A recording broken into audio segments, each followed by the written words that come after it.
I showed up to my parents' 35th anniversary dinner in a backless dress I couldn't sit down in without wincing, carrying a $7,000 check in my clutch, and left 20 minutes later without giving them a cent. They got stuck with the bill. That was the first domino. What fell after that leveled everything. Make sure you're subscribed so you don't miss what happens next. And hey, we're always curious, where in the world are you watching from right now? Drop it in the comments. We love seeing how far this reaches. My lower back was on fire, not the dull ache kind you can push through with Advil. The electric, nerve-screaming kind that shoots down your left leg and makes your toes go numb. 6 weeks earlier, I'd been rear-ended on the 401 outside Mississauga while picking up my mother's prescription refill because she didn't want to drive in the snow. A transport truck slid through the red light and compressed two of my lumbar discs. The surgeon told me to avoid sitting for more than 30 minutes at a time and to absolutely, under no circumstances, stand for prolonged periods without my orthopedic support cushion. But I wasn't in bed. I wasn't home with a heating pad. I was walking through the frosted glass doors of Maison Laurier, a French-Canadian fine dining restaurant on King West in Toronto that normally had a 3-month waitlist. I'd pulled every string I had to get the private dining room. Being a corporate event planner for Bay Street firms had its perks. The general manager owed me a favor from the RBC gala I'd organized last fall, and I'd called it in for tonight. I was wearing a midnight blue velvet dress I'd bought specifically for the occasion. Underneath it, a medical-grade compression brace was strapped around my lower back, invisible but essential. Every step felt like someone was driving a screwdriver into my spine. But I smiled. I smiled because tonight was supposed to be the night I finally proved I was more than a checkbook to them. Inside my clutch was a certified check for $7,000. Canadian. I'd scraped it together over 4 months by skipping my own physiotherapy sessions to save the co-pays my benefits didn't cover, eating dollar ramen from the No Frills near my Leslieville apartment, and taking on 2 extra corporate clients whose timelines nearly broke me. The check was for a Rockies train trip, the one my parents had been moaning about for years. Vancouver to Banff in a glass-doomed railcar, watching the mountains roll by. My mother had ripped the brochure out of a Maclean's magazine and stuck it on the fridge with a magnet shaped like a lobster from their PEI trip in 2014. I adjusted my posture, gritted my teeth, and walked toward the private room. The scene hit me before I fully turned the corner. The round table was set for 4. My mother, Rhonda, was seated in the velvet booth looking immaculate in a silver pashmina I had bought her for Christmas. My father, Grant, was beside her, ruddy-faced, laughing, and across from them, in my seat, the one I'd specifically requested an ergonomic cushion for, the one the hostess had confirmed twice by email, sat a girl I'd never seen before. She looked maybe 22. Highlighted hair. A going-out top that belonged at a King Street club, not a $200-a-plate restaurant. She was leaning into my brother Wyatt, who was topping off her glass with the Moët I had pre-ordered. Wyatt, who had promised to pick me up so I wouldn't have to take an Uber with my bad back, who had texted me 3 hours ago and then gone silent. They were laughing, all 4 of them, clinking glasses of champagne that was going on my credit card. "Happy anniversary," I said from the doorway, forcing my voice to stay even. The laughter stopped like someone pulled a plug. Rhonda looked up. Her eyes moved over me, not with warmth, not with concern for the fact that I was visibly stiff and pale, but with the appraisal of a woman scanning for flaws. "Celeste," she said flatly, "you're late." "The Uber took 40 minutes, I said, limping toward the table. "Wyatt never showed up." Right. Wyatt didn't look at me. He was busy refilling the girl's glass. "Celeste, this is Kira. We met on Hinge last week." "Hi." Kira gave a little wave, not making any move to stand. She was sitting in my chair, my reserved cushioned chair. I looked at the table. 4 settings, 4 chairs, all occupied. "Mom," I said quietly, "where am I supposed to sit?" Rhonda sighed like I was a scheduling conflict she hadn't accounted for. She waved vaguely toward the space between the table and the service station. "Well, we didn't know if you were actually coming.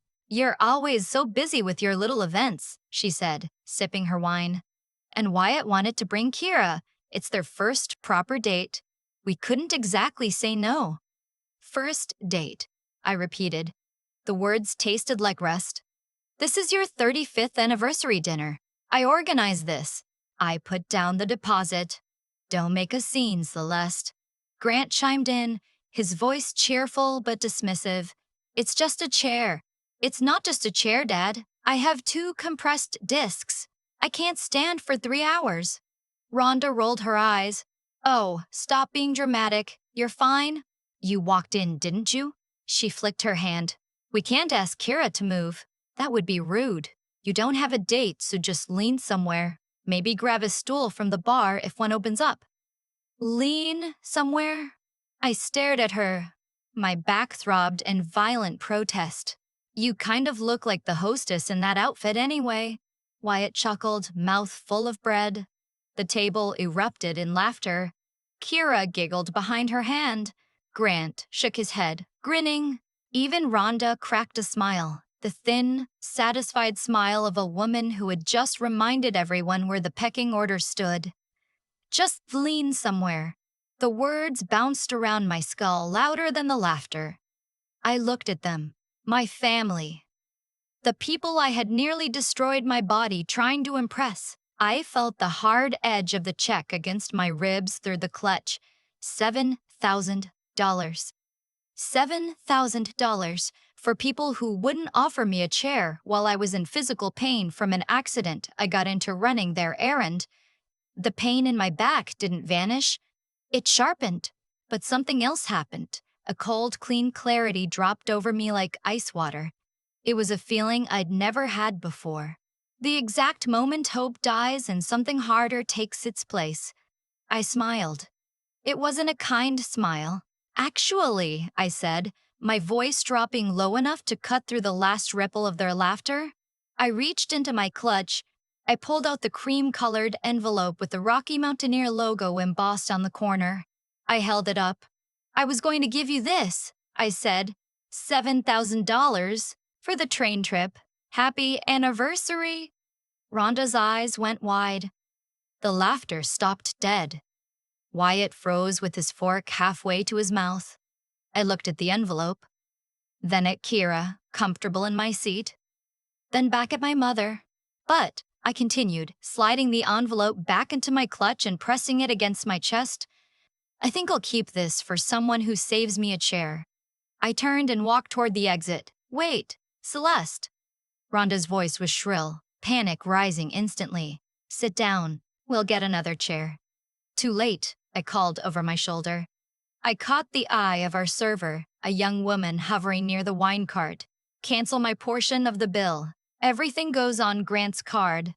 The cold February air hit me like a wall when the doors swung shut. My back seized. I stumbled and caught myself on the valet stand, gripping the frozen metal with bare fingers. The valet, a young guy named Nico who knew me from the corporate dinners I'd booked here, rushed over. Miss Celeste, you okay? I'm fine, Nico. I straightened up. Just call me a car. I sat on the stone bench outside, shaking. Not from the cold, from the aftershock. For 31 years, I had never said no to them. I was the fixer, the planner, the bank, the one who mortared over every crack in our family with my own savings and self-respect. My phone started buzzing. Mom calling. I declined. Dad calling. I declined. Wyatt calling. I stared at his name on the screen. Wyatt, the boy who broke my science fair project in grade 6 and cried until I apologized for leaving it where he could trip on it. He was 33, between jobs for the 5th time in 3 years and currently bringing a hinge date to a dinner I was paying for. I declined the call and put my phone on silent. The Uber arrived. I slid into the back seat and gave the driver my address. As we pulled away from Maison Laurier, I saw Grant burst through the front doors, phone pressed to his ear, scanning the street. He wasn't looking for his daughter. He was looking for the $7,000 that had just walked away. Back in my apartment, I didn't turn on the lights. I limped to the kitchen, filled a glass of water from the Brita, and sat on the floor because the chairs hurt my back worse than the hardwood. The silence of my Leslieville one-bedroom, usually a source of loneliness, felt different tonight.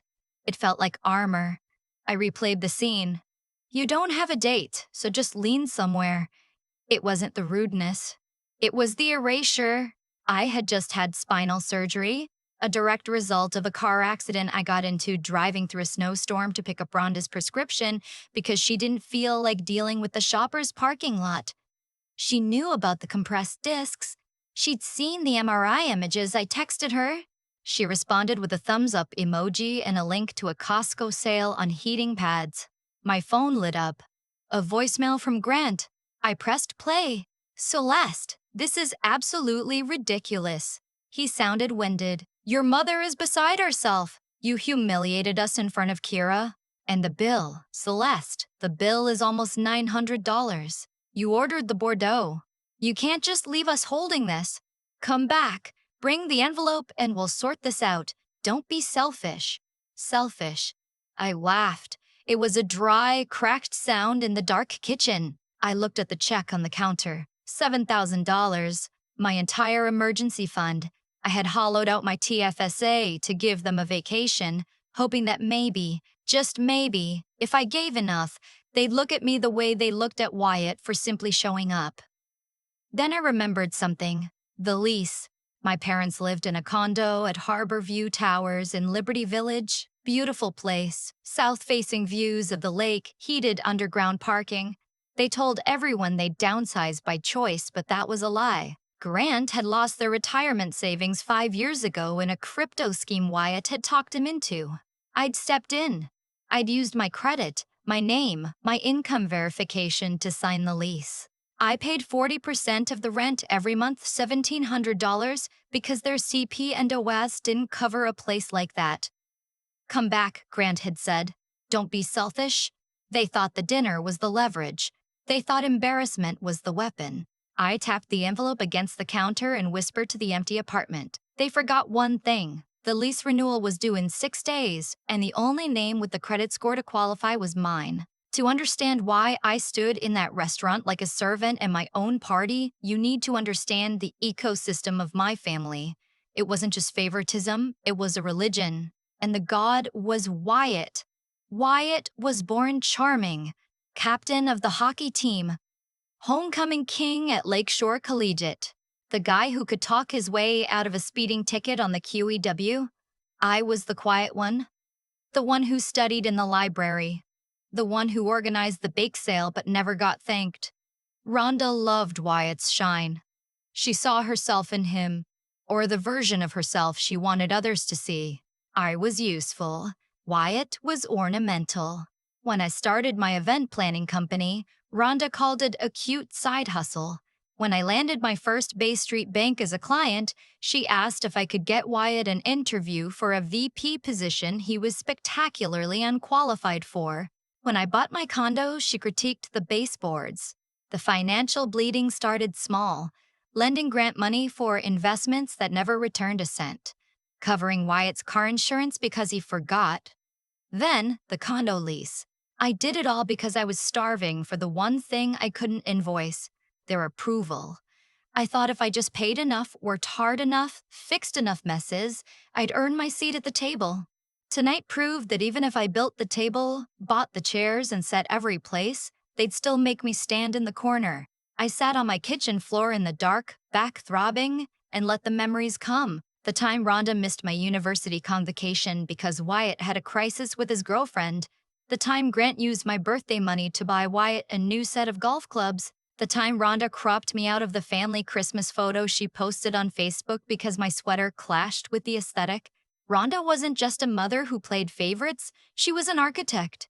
She curated her life like a social media feed, my handsome son in every caption, while I existed off-frame. Her decision to give my seat to Kira wasn't careless, it was calculated. By seating a girl she'd known for a week in my place, she was sending a message: you are replaceable, your pain is secondary to my image, you are here to fund, not to be valued. My phone buzzed, a text from Rhonda. I can't believe you ruined tonight. Kira thinks we're horrible people. You need to apologize. E-transfer the money if you're too much of a coward to come back. We need to cover the bill. I stared at the text. She wasn't worried about me. She wasn't asking about my back. She was worried about the bill and the optics. I opened my banking app. I looked at the automatic transfer I'd set up for their rent, $1,700, scheduled to go out on the first of every month. I didn't just have the $7,000 check. I held the keys to their entire lifestyle.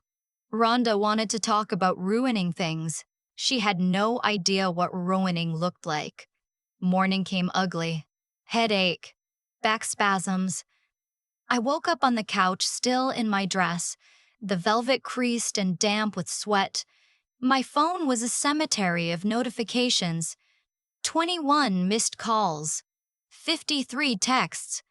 Wyatt, you're actually insane. Kira is never speaking to me again. Grant, Celeste, please just answer. We can talk. Rhonda, we're family. You don't turn your back on family. Rhonda again? UOWE us? I dragged myself upright, swallowed 2 Tylenol, and opened my laptop. Crisis management mode. The event planner in me took over. Step 1. Assess the damage. I logged into my primary checking account. The $7,000 was safe. Then I clicked over to the joint emergency savings account I held with Grant, one I'd opened 3 years ago after his blood pressure scare. I'd been putting $600 a month into it, just in case. The balance read $51.12. I stopped breathing. There should have been nearly $22,000 in there. I clicked the transaction history. A series of withdrawals all within the last month. $3,000 here, $5,000 there. All transferred to an account labeled WBM Ventures Inc. Wyatt. WBM Wyatt Bradley Mitchell.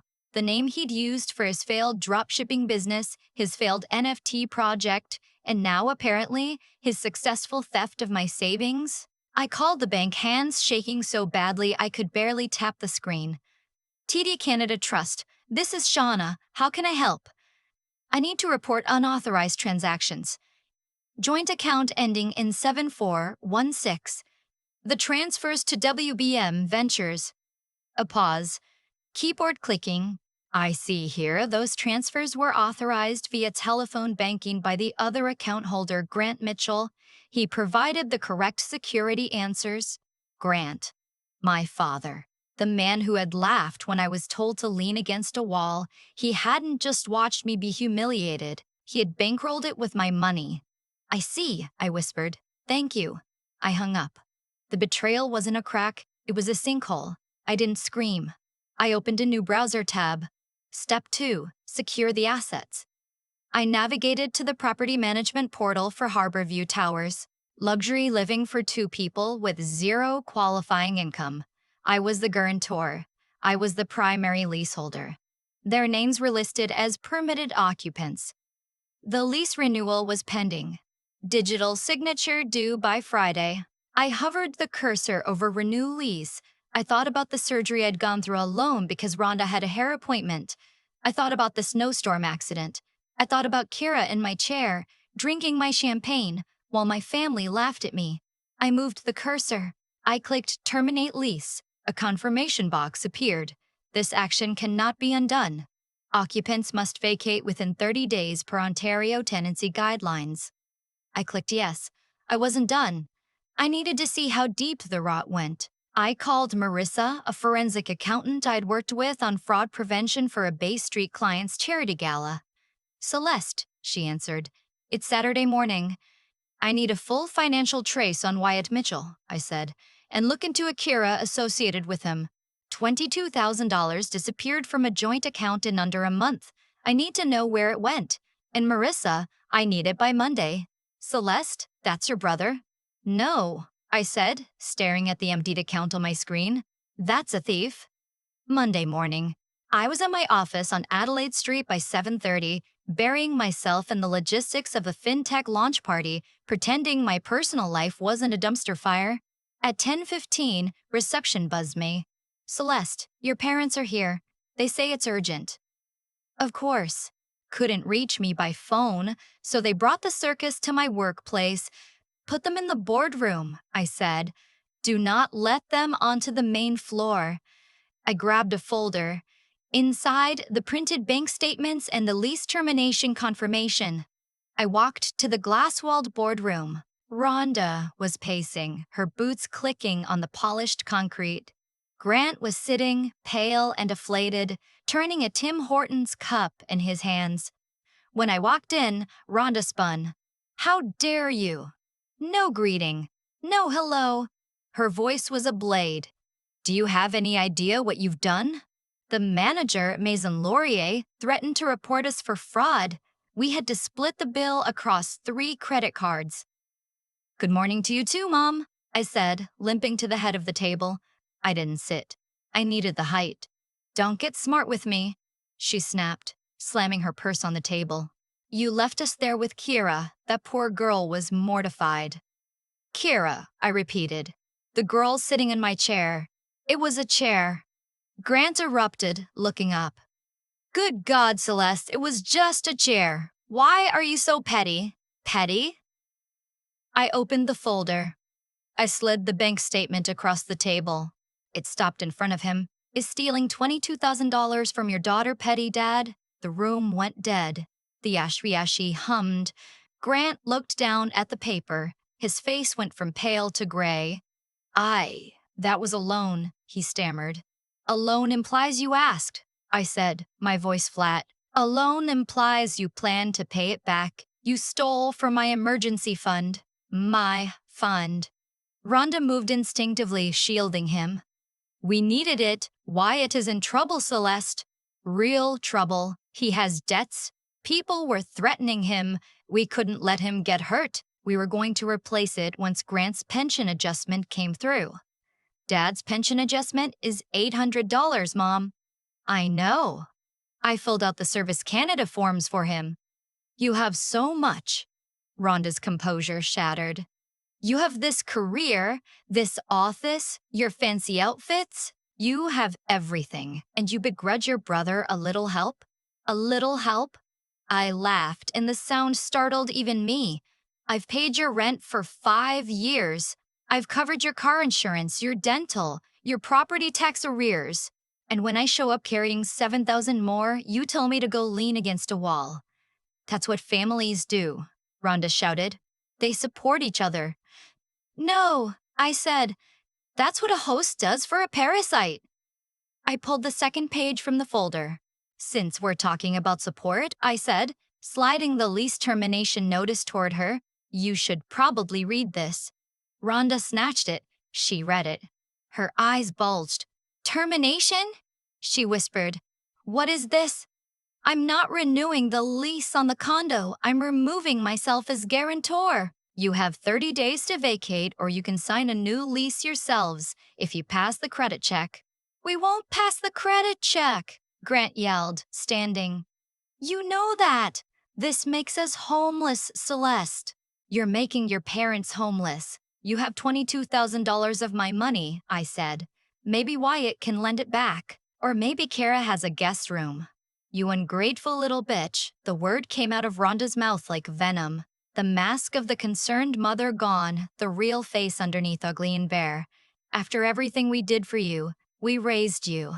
We put a roof over your head." "And I paid for that roof for 5 years," I said, leaning forward, palms flat on the table. "The ledger is balanced. We're done." "I will fix this," Rhonda hissed, grabbing Grant's arm. "I will tell everyone what you've done. Aunt Lorraine, Uncle Hank, everyone. You will be completely alone, Celeste." "I was alone at that dinner table, Mom," I said softly. "I've been alone for a long time. At least now I won't be broke." I pointed to the door. "Leave before I call building security." Rhonda launched her counterattack before she even reached the parking garage. By noon, my phone was vibrating with Facebook notifications. She'd posted a sprawling, theatrical status update. "Heartbroken tonight. Our own daughter, who we supported and loved unconditionally, has decided to throw her elderly parents onto the street. She has become a cold corporate monster. We are terrified and don't know where we will go. Please keep us in your prayers." The comments poured in. Cousins I hadn't spoken to in years were calling me shameful. Aunt Lorraine posted 3 crying emojis. Uncle Hank sent me a private message calling me a cold-hearted snake. But the Facebook storm was noise. I was focused on the report. At 2 p.m., an email from Marissa landed. Subject line, WBM Ventures Kira Trace, final. The details were worse than I'd imagined. Kira wasn't a girlfriend. Her full name was Kira Szabo, and she was a part-time Instagram model who offered social companion services. Basically, she got paid to be a date. Wyatt had hired her $500 for the evening, paid via e-transfer from the WBM account. He'd used my stolen money to rent a human prop so he could look successful in front of my parents. But it went deeper. The WBM account wasn't just funneling cash to Wyatt's lifestyle. There were outgoing transfers to poker stars, to a crypto exchange, and to an account under a name that made my stomach turn. R.A. Mitchell Consulting. R.A. Mitchell. Rhonda Ann Mitchell. My mother wasn't just enabling the theft, she was taking a cut. $4,000, transferred 2 days after the first chunk left my account. I sat back in my office chair, the room tilting. Grant was the thief on paper, but Rhonda was the architect. She'd written the script and collected a fee. Did Grant even know? I needed to break their alliance. I couldn't fight a united front. I had to sever the link between the puppet and the puppeteer. I texted Grant, just him. Dad, meet me at the Tim Hortons on Queen. Alone. If Mom comes, I leave. I have something you need to see about the money. He showed up 35 minutes later. He looked a decade older than he had that morning, wearing the same rumpled clothes. A coffee he hadn't ordered clutched in shaking hands. I didn't buy him anything. I placed my iPad on the table between us. I know you took the money, Dad, I said, but I know you didn't spend all of it. It was for Wyatt, Grant mumbled, staring at his hands. He owes people, Celeste. Bad people. They were going to hurt him. No, Dad. He owes poker stars and an escort agency. Kara was hired. $500 for the night. Grant looked up, confusion clouding his eyes. What? No. They're dating. She's a nice girl. I swiped the screen, showing the e-transfer from WBM to Kira's account. $500. Memo? Dinner appearance? Grant stared. His mouth opened. Nothing came out. But that's not the worst part, I said. I swiped again. Look at this transfer. $4,000 to R.A. Mitchell Consulting. Grant squinted at the screen. R.A. Mitchell. Rhonda? Mom took a cut, Dad, I said, keeping my voice even. She knew you were stealing from me. She encouraged it. And then she took $4,000 for herself. That spa weekend in Muskoka last month, that was my surgery fund. Grant shook his head violently. No, Rhonda wouldn't. She said we were saving Wyatt. She cried about it. She said there was no other way. She played you, I said. The same way she plays me. She made you the criminal so she could keep her hands clean and treat herself. She's not protecting Wyatt. She's certainly not protecting you. She's cashing out. I swiped one more time. An email chain I'd recovered Rhonda to Wyatt 3 weeks ago. Tell him they're going to break your kneecaps. He's soft, he'll fold. Then send my share to the PayPal. I watched the realization shatter him. It wasn't loud. It was a slow, crumbling, like watching a sandcastle lose its shape in the tide. The man who had laughed at me, who had followed his wife blindly for 35 years, suddenly looked like a lost child in the middle of a Tim Hortons on Queen Street. She knew, he whispered. She knew it was a lie. She wrote the script, Dad. He put his head in his hands and wept. It was ugly in public, and the teenager at the next table looked away uncomfortably. I ruined everything, he sobbed. I ruined everything with you for them. Yes, I said. I didn't reach over. I didn't comfort him. I needed him broken. I needed him to turn. But you can fix one thing. He looked up, eyes red, nose running. The lease is done, I said. But Thanksgiving at Aunt Lorraine's is this Sunday, right? He sniffed. Yes, Rhonda is planning to. She's going to tell everyone her version there, the whole family. Good, I said. A plan crystallized, cold and sharp as a diamond. I'll be there, and you're going to help me tell the truth. She'll destroy me, he whispered. She's already destroyed your relationship with your daughter, I said, standing up and grabbing my cane. You have nothing left to lose, Dad, except the lie. I looked down at him. See you Sunday, save me a seat. Thanksgiving at Aunt Lorraine's was normally predictable. Dry turkey, aggressive questions about why I was still single, and Rhonda holding court from the head of the table like a suburban monarch. But this year, the air in the house felt different. Heavy. Like the sky turns green before a tornado touches down over Lake Ontario. I arrived 20 minutes late.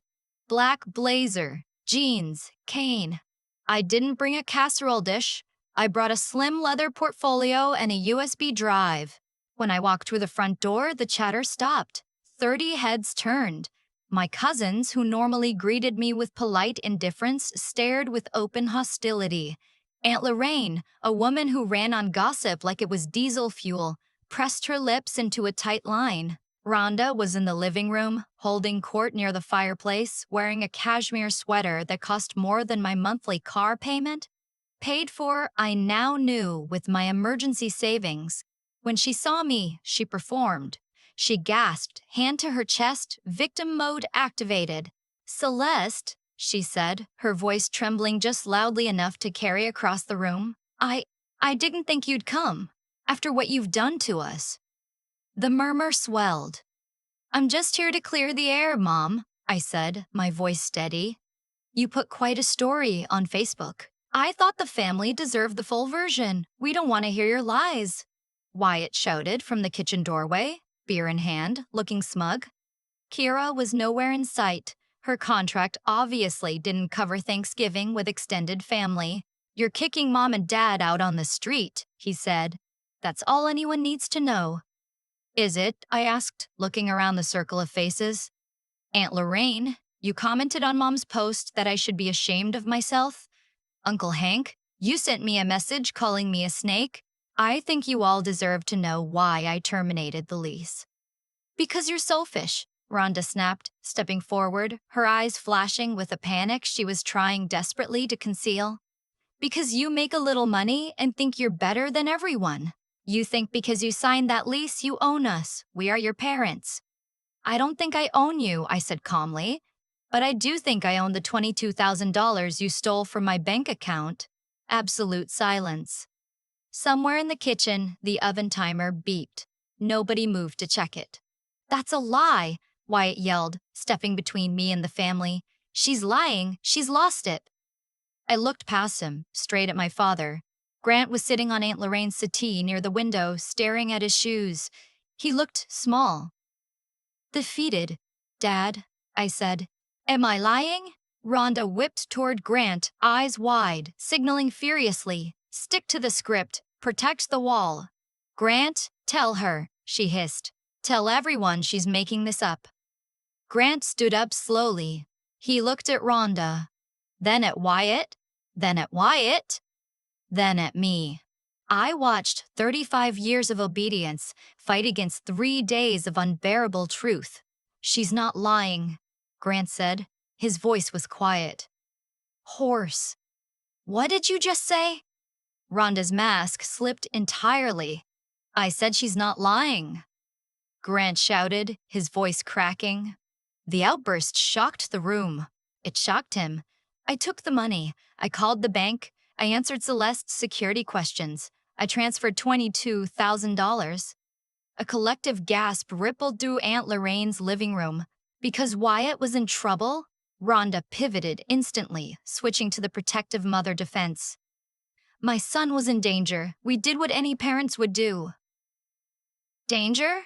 I asked. I walked over to the television mounted above the fireplace, a 65-inch Samsung that Uncle Hank had bought on Boxing Day. I plugged the USB drive into the side port.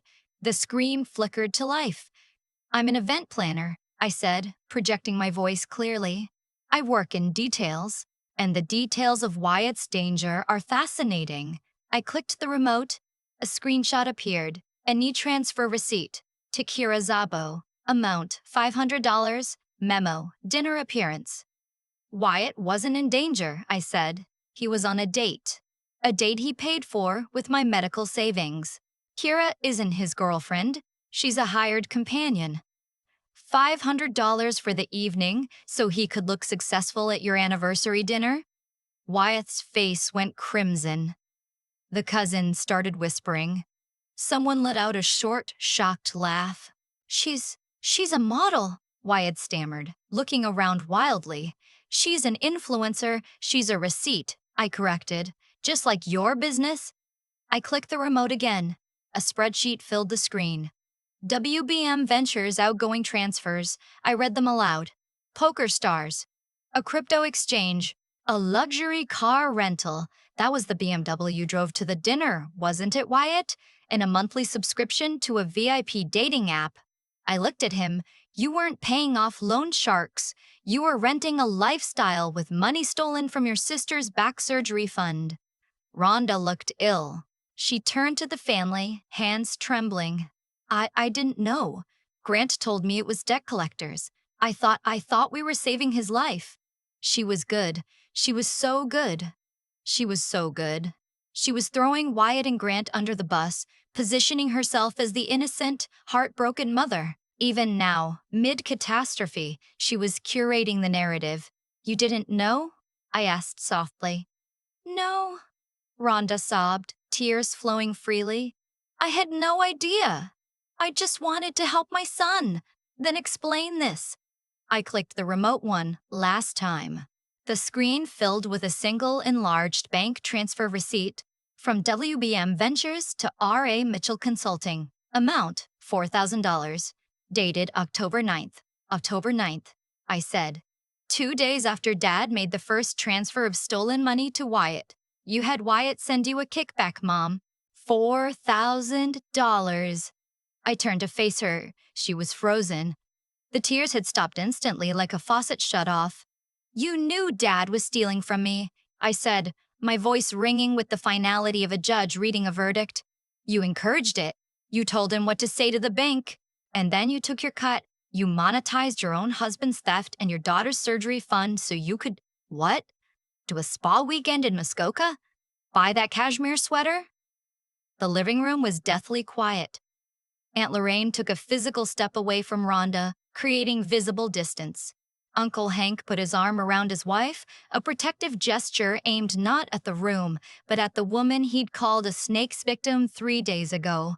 Rhonda looked around, searching for a sympathetic face. An ally. There were none. Even Wyatt was staring at her with betrayal. He hadn't known she was skimming from his share of the stolen money. Rhonda whispered. I deserve nice things too. There it was. The truth. Naked and ugly and final. Grant walked over to me. He didn't look at Rhonda. He stood beside me, shoulder to shoulder, and faced the family. We're leaving the condo by Friday, Grant announced. I'm getting a job and I'm paying Celeste back every dollar even if it takes the rest of my life. He looked at Rhonda. You can come with me to the bachelor apartment I found in Scarborough. Or you can go. But I'm done lying for you. Rhonda looked at the small, broken man she had controlled for 3.5 decades. She looked at me, standing upright despite my screaming back. She looked at her family, who were looking at her like she was a stranger who had wandered in off the street. She didn't scream. She didn't fight. She just shrank. The queen of the living room had lost her throne. I think you should go, Rhonda, Aunt Lorraine said, her voice like January wind. This is a family gathering, and frankly, I don't think you understand what that word means. The fallout was swift and total.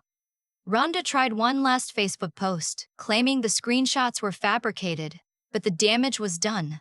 The family had seen the transactions. They'd seen Grant's face.